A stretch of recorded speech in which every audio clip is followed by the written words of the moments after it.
आकाशवाणी मुंबई. रश्मी पाटकर प्रादेशिक बातम्या देत आहे. ठळक बातम्या. भारतीय राज्यघटना हा फक्त ग्रंथ नसून जगण्याचा मार्ग असल्याचं राहुल गांधी यांचं नागपूर इथल्या सभेत प्रतिपादन. विधानसभा निवडणुकीसाठीचा राष्ट्रवादी काँग्रेसचा जाहीरनामा प्रसिद्ध. मुख्यमंत्र्यांकडून महायुतीच्या 10 वचनांची घोषणा. महायुतीच्या उमेदवारांविरोधात बंडखोरी केल्यानं भाजपकडून राज्यभरातल्या 40 पदाधिकाऱ्यांचं निलंबन. अमेरिकी राष्ट्राध्यक्षपदाच्या निवडणुकीत डोनाल्ड ट्रम्प पुन्हा विजयी. प्रधानमंत्री नरेंद्र मोदी यांच्याकडून अभिनंदन. आणि मनदीप जांगरानं पटकावलं जागतिक बॉक्सिंग महासंघाच्या स्पर्धेचं विश्वविजेतेपद. भारतीय राज्यघटना हा फक्त ग्रंथ नसून जगण्याचा मार्ग आहे. भारताची राज्यघटना, त्यात मांडलेले विचार हजारो वर्ष जुने आहेत. महात्मा ज्योतिबा फुले, सावित्रीबाई फुले, भगवान गौतम बुद्ध, बसवेश्वर या सर्वांच्या विचारांचा अंतर्भाव त्यात आहे आणि त्याचं रक्षण आम्ही करत आहोत, असं प्रतिपादन काँग्रेस नेते राहुल गांधी यांनी केलं आहे. नागपूर इथं संविधान सन्मान संमेलनात ते आज बोलत होते.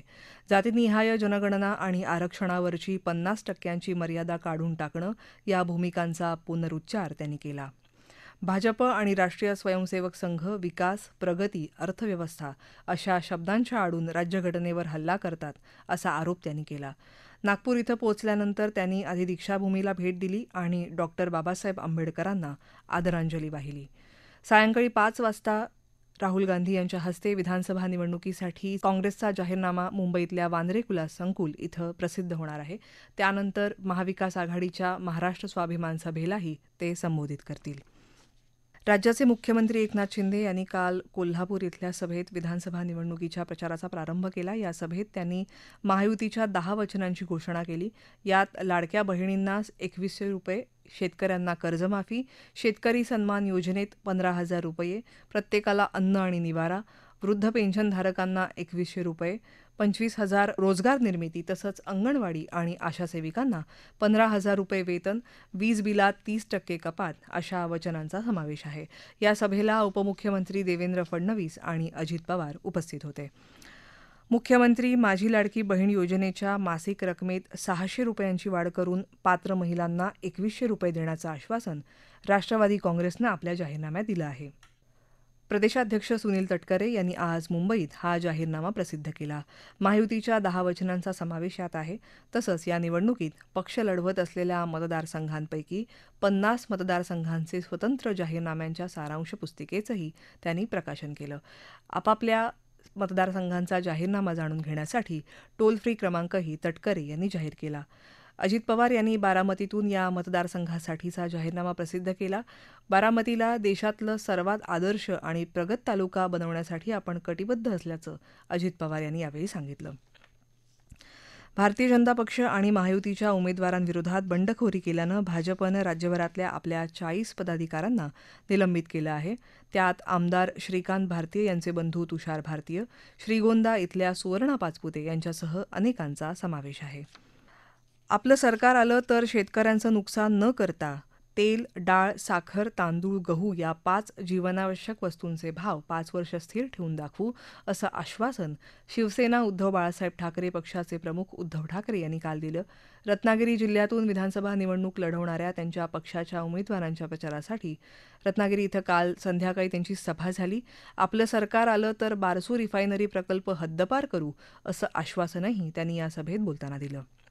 महाराष्ट्र नवनिर्माण सेनेचे अध्यक्ष राज ठाकरे यांनी काल यवतमाळच्या राळेगाव इथल्या सभेत ज्येष्ठ नेते शरद पवार यांच्यावर टीका केली.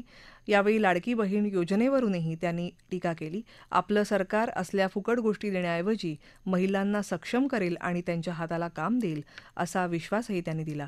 विकासाची ब्लूप्रिंट मांडणारा पहिला पक्ष मनसे आहे, असं त्यांनी यावेळी सांगितलं. भारतीय जनता पक्ष धर्माच्या नावावर द्वेष पसरवून मुस्लिम समाजाला भीती दाखवण्याचं काम करतो आहे, अशी टीका MIM पक्षाचे नेते खासदार असदुद्दीन ओवेसी यांनी धुळ्यात झालेल्या जाहीर सभेत केली. धुळे शहर विधानसभा मतदारसंघातले MIM पक्षाचे उमेदवार आमदार फारुख शाह यांच्या प्रचारार्थ काल सभा झाली. त्यावेळी ओवेसी बोलत होते. विकासाच्या मुद्द्यावर मतदान करण्याचं आवाहन त्यांनी लोकांना केलं. जीएसटी परिषदेच्या बैठकीत राज्याचे अर्थमंत्री उपस्थित राहत नसल्याबद्दल ज्येष्ठ नेते शरद पवार यांनी नाराजी व्यक्त केली आहे. बारामतीमध्ये काल ते व्यापाऱ्यांना संबोधित करत होते. जीएसटी परिषदेच्या बैठकीला राज्याचे अर्थमंत्री सातत्याने गैरहजर असतात, त्यामुळे राज्याची भूमिका मांडली जात नाही. केंद्रीय अर्थमंत्र्यांकडे जीएसटीच्या संदर्भात समस्या घेऊन गेल्यावर त्यांनीही हेच सांगितल्याचं पवार म्हणाले. महाविकास आघाडीत सत्तेत आल्यावर जीएसटीचा प्रश्न अधिक प्रभावीपणे मांडू असं आश्वासन त्यांनी दिलं. श्रोतेहो, विधानसभा निवडणुकीच्या निमित्तानं आढावा विधानसभा मतदारसंघांचा हा कार्यक्रम दररोज संध्याकाळी 7:10 अस्मिता वाहिनीसह प्रादेशिक वृत्तविभागाच्या यूट्यूबवरून प्रसारित केला जात आहे. या कार्यक्रमात आज यवतमाळ जिल्ह्यातल्या मतदारसंघांचा आढावा आपल्याला ऐकता येईल. या प्रादेशिक बातम्या आकाशवाणीच्या मुंबई केंद्रावरून देत आहोत. अखिल भारतीय नाट्य विद्यामंदिर समितीच्या वतीनं दिला जाणारा 57वा विष्णुदास भावे पुरस्कार मराठी हिंदी चित्रपट अभिनेत्री सुहास जोशी यांना अखिल भारतीय मराठी नाट्य संमेलनाचे अध्यक्ष डॉ. जब्बार पटेल यांच्या हस्ते प्रदान करण्यात आला. 25,000 रुपये रोख, शाल आणि सन्मानचिन्ह असं या पुरस्काराचं स्वरूप आहे. मुंबई उपनगरी रेल्वेच्या कसारा स्थानकाजवळ आज सकाळी रेल्वे इंजिन घसरल्यामुळे उपनगरी मध्य रेल्वेच्या काही लांब पल्ल्याच्या गाड्या उशिरानं धावत होत्या. रेल्वे मार्ग पूर्ववत करण्याचे काम सुरू आहे, असं मध्य रेल्वेने एक्सवरच्या निवेदनात म्हटलं आहे. अमेरिकी राष्ट्राध्यक्षपदाच्या निवडणुकीत रिपब्लिकन पक्षाचे डोनाल्ड ट्रम्प पुन्हा विजयी झाले आहेत. राष्ट्राध्यक्षपदासाठी आवश्यक असलेली 538 पैकी 270 इलेक्टोरल मतं मिळवण्यात ते थोड्या वेळापूर्वीच यशस्वी झाले. जे.डी. वान्स हे त्यांच्या पक्षाचे उपाध्यक्षपदाचे उमेदवार आहेत. फॉक्स न्यूजनं दिलेल्या वृत्तानुसार ट्रम्प यांना 277 तर डेमोक्रेटिक पक्षाच्या उमेदवार कमला हॅरिस यांना 226 इलेक्टोरल मतं पडली आहेत. अजून 35 मतांची मोजणी शिल्लक आहे. एकूण 315 मतं मिळवून असा विश्वास ट्रम्प यांनी व्यक्त केला आहे. प्रधानमंत्री नरेंद्र मोदी यांनी या विजयाबद्दल ट्रम्प यांचं अभिनंदन केलं आहे. यामुळे दोन्ही देशातली जागतिक आणि धोरणात्मक भागीदारी आणखी मजबूत होईल. लोकांच्या भल्यासाठी, जागतिक शांतता, स्थैर्य यासाठी एकत्र काम करूया, असं प्रधानमंत्री म्हणाले. भारतीय बॉक्सर मनदीप जांगरा यानं जागतिक बॉक्सिंग महासंघाचं सुपर फेदरवेट विश्वविजेतेपद पटकावलं आहे. त्यानं काल ब्रिटनच्या कोनोर मॅकिंटॉशचा 10-0 असा पराभव केला.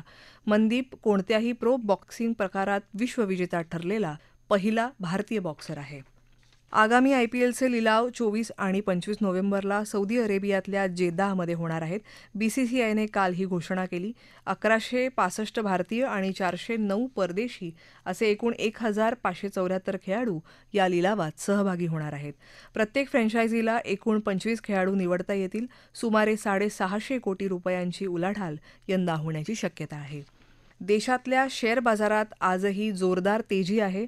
सकाळी व्यवहार सुरू झाल्यावर असलेली तेजी हळूहळू वाढते आहे.